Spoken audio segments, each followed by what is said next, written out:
जितने भी पत्र बंधु यहाँ पर आए हैं, सबका आम आदमी पार्टी के हेडक्वार्टर पे आपका स्वागत है। आप सभी साथियों को आज जो हमने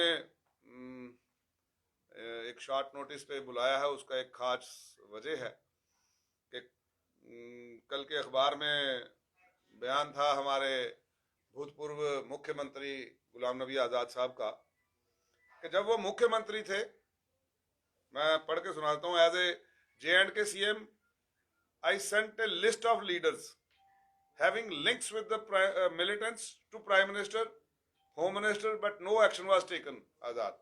तो मैं बड़े मोतबाराना तरीके से मैं पूछना चाहता हूँ आज़ाद साहब को कि वो लिस्ट जो है वो छाया कर दें जरा, ताकि एक पब्लिक को पता चल जाए कि कौन वो लोग थे जिनके मिलिटेंट्स के साथ लिंक थे एंड स्टिल देवर वो हम मतलब they were in kind of waging a war against India. वो लोग कौन थे जो हमारे देश के खिलाफ भी थे और देश के सत्ता को भी एंजॉय कर रहे थे? वो लोग कौन थे? उनकी निशानदेही होनी चाहिए। मैं समझता हूं कि एज ए चीफ मिनिस्टर जब वो थे, पुलिस का प्रशासन उनके पास था, उनके खिलाफ क्यों एक्शन नहीं किया गया?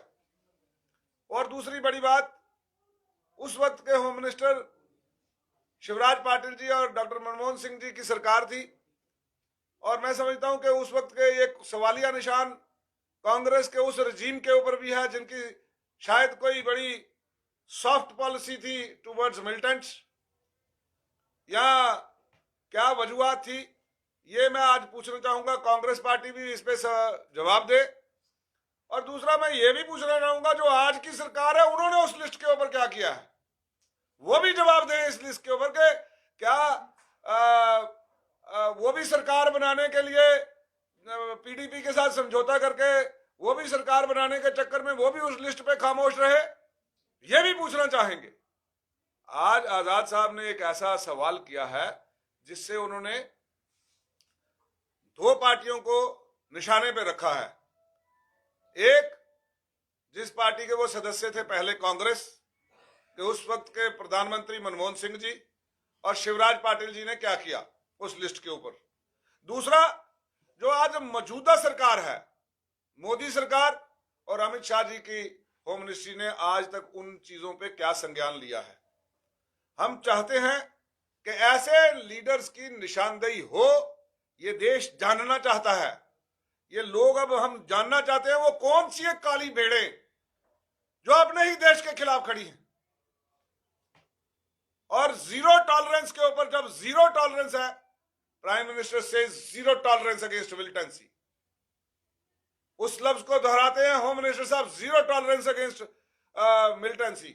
उसी को दोहराते हैं हमारे यहाँ के लेफ्टिनेंट गवर्नर मनोज सिन्हा साहब के जीरो टॉलरेंस।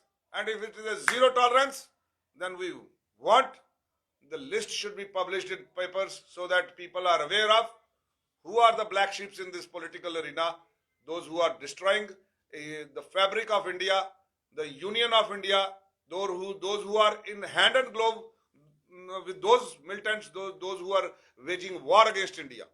तो मैं चाहता हूं कि आज की सरकार वो लिस्ट को छाया कर दे जो एज ए चीफ मिनिस्टर आजाद साहब ने वहां पे भेजी थी। और मैं तो ये हैरान हूं, आजाद साहब आप क्यों खामोश रहे इतने साल? आप भी जवाब दे हैं लोगों के। आपने क्यों खामोशी इख्तियार कर रखी कि जब तक आप कांग्रेस में थे आपने कुछ नहीं बोला इस लिस्ट के बारे में?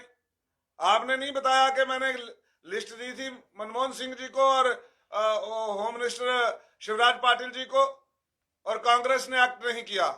आप भी तब खामोश रहे। Your silence was also a kind of accordance with those people. मैं समझता हूं कि आप भी जवाब दें। हाँ, आप क्यों खामोश रहे इतने साल?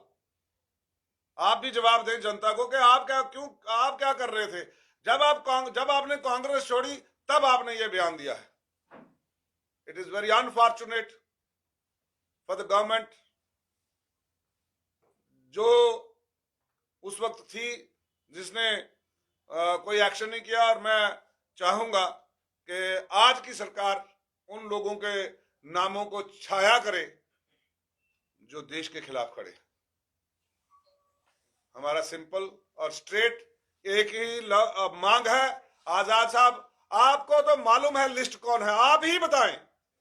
Before the government of India says, आप बताएं कि कौन है वो लोग, बताएं। इसमें आपको दोस्ती रिश्तेदारी छोड़ के ये देखना पड़ेगा देश बड़ा है, और देश के लिए कितना भी बड़े ओहदे पे कोई बैठा आदमी क्यों ना हो, देश के लिए कुर्बान किया जा सकता है। जो मिलिटेंट के साथ खड़ा है वो देश का नहीं हो सकता।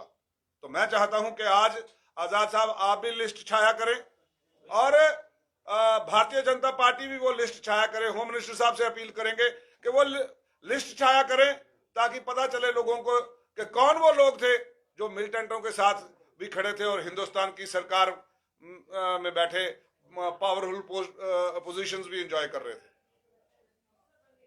शुक्रिया।